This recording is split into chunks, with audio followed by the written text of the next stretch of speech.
Welcome back to Bombastic Nation and Ting and Ting and Ting. Back with some more vibes for all you. And this one is a history of Iceland. The history of Iceland. And I'm telling you, I've always been intrigued by it because there's Iceland, there's Greenland, and there's that whole thing about one is green that they call Iceland and one is cold that they call Greenland, blah, blah, blah. I'm not too sure about the whole thing, so I'm going to watch it here and think. Let's see what the history of that place is and thing. And I bet it's really cool because I have a lot of friends who are totally interested in that. By the way, thank you all for subscribing and thanks for the comments. Hit me up. I'm really into cultures, you know what I mean? In university, what I studied was sociology. That's what I graduated from college with a degree in sociology. So I'm really interested in cultures and people and stuff like that. You know what I mean? I don't get into the political thing very much, you know what I mean? I mean, the people is what I'm interested in. So this one's called The History of Iceland. Let's YouTube and simmer and see what go on with that. Iceland, home to northern lights, giants and sheep. This is the history of Iceland. As an island nation, history starts with discovery. Around the 7th or 8th century, Celtic monks are believed to be the first to sail to Iceland. This makes it one of the last large islands to become inhabited by people. However, the Celtic settlement didn't last. During the middle of the 9th century, Norwegians often traveled to Shetland and the Faroe Islands. Some of the travelers drifted, of course, and arrived on Iceland. While the first Norse to arrive on Iceland is disputed, some believe it to be Nodod from Norway. He referred to the island as Snowland, but as you all know, a way more creative name was needed. Floki Wilderson was perhaps the first who sailed to Iceland on purpose. He explored the island, and when seeing a large valley of ice, he is believed to have coined the name Iceland. That is beautiful. Not too many years later, the first settlement on Iceland was established in Reykjavik by a Norwegian chieftain. Reykjavik roughly translates to Smoke Bay. The smoke is due to the geothermal conditions found on Iceland. During the following years, several other chieftains arrived with their families and slaves, and the population rose gradually, with the majority emigrating from Norway. In the year of 930, the Althing was established on Iceland. The Althing was a judiciary and law-making body of chieftains. The laws weren't written down, but memorized by the law speaker. A common law was established on Iceland based on the Norwegian Gulating law. A nation was formed, the Icelandic Commonwealth. Later during this period, a young Norwegian arrived on Iceland together with his father, who was exiled from Norway. The young Norwegian later became known as Eric the Red. Eric the Red. He was exiled from Iceland. I guess exiling runs in this family. He established the first settlement on Greenland. Eric the Red's son, Leif Erikson, who was likely born on Iceland, sailed from Greenland to North America. This made him the first European to discover America. A settlement named Vinland was established in what is today known as Newfoundland. However, the settlement didn't last for reasons unknown. The Icelandic worshipped pagan gods such as Odin and Thor.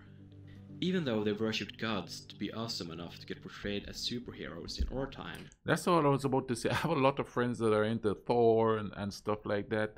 They're into all the Icelandic folklore and folk tales and all of that. You know, I've had quite a few friends say they would like to move there and live there. Iceland went through a Christianization process. And in the year 1000, it was decided that the whole country should be Christian by law. The following years are considered rather peaceful, and they start to write down their laws. During the 11th century, Iceland saw a centralization of power, where only a handful of families and nobles had the power. This eventually led to two opposing families fighting over power in armed battles. Several chieftains became vassals under Norway. This was done since the Norwegian king wanted to increase his influence over Iceland. Over time, the most powerful chieftains became vassals, and after decades of conflict, the Icelandic chieftains agreed to accept the sovereignty of Norway and established a union with the Norwegian monarchy.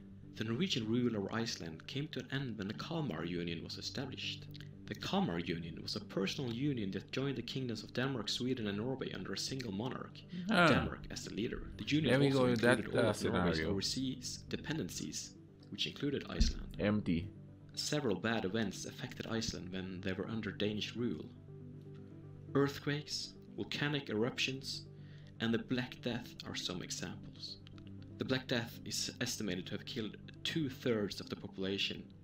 Wow. Iceland became weak, and during the early 1400s, the Hansa controlled Iceland's trade. During the 16th century, the Reformation came to Iceland. It was met with resistance in the beginning, as the Catholic Church was strong in Iceland, but the Reformation eventually succeeded. In 1602, the Danes established a trade monopoly with Iceland to weaken the Hansa's dominance. This monopoly led to poverty on Iceland, and in combination with several natural disasters, the population experienced several fluctuations. Another notable event from this period is the pirate raids in 1627. Wow. The barbaric pirates conducted several raids on Iceland and captured hundreds of Icelanders into slavery. Also, another event is the eruption of Laki in 1783, which claimed 9,000 lives and 80% of the livestock, and the ensuing starvation led to a quarter of the population dying. Wow. In the beginning of the 19th century, Europe was ravaged by the Napoleonic Wars. Denmark was on the losing side. But when the two kingdoms of Denmark and Norway were separated by the Treaty of Kiel, Denmark kept Iceland as a dependency. Some decades later, Iceland experienced a mass emigration to the Americas, mainly Canada. The national romantic ideas from continental Europe also got a foothold on Iceland, and an independence movement emerged. Eventually, Iceland was recognized as a fully sovereign state, the Kingdom of Iceland. However, they were still in a personal union with Denmark. This meant that Denmark handled all the foreign affairs. Iceland remained neutral throughout the First World War. After the war, Iceland experienced some prosperity, but was then hit by the Great Depression. The Spanish Civil War also affected Iceland's economy, as it cut salt. Seems like every time they go up, something happened, pull them down. They go up, something happened, and it pulls them down. It's like a yo-yo type history. Export in half. I suppose bacalao for Lent wasn't the main priority during the war. During the Second World War in 1940, Denmark was occupied by Germany, and Iceland had to handle foreign affairs on their own. They claimed neutrality. However, Great Britain invaded Iceland and occupied it the same year. This occupation lasted throughout the war. Great Britain defended their occupation by claiming it was necessary to stop Germany from occupying Iceland. In 1944, a referendum led to the official independence of Iceland as a Republic of Iceland. Iceland had prospered during the war and had managed to amass large currency reserves in foreign banks. In combination with the Marshall Aid from the US, Iceland built several facilities necessary to industrialize their economy. Iceland became a charter member of the North Atlantic Treaty Organization, NATO, in 1949, with the reservation that they would never take offensive action against another nation. From the 1950s to the mid-1970s, Iceland experienced a series of militarized interstate disputes with the United Kingdom known as the Cod Wars. This were a conflict where the Cods took to arms to fight for the freedom of all fish in the ocean. Well, I kind of wish for that to be true. The conflict revolved around Iceland's extension of fishery limits.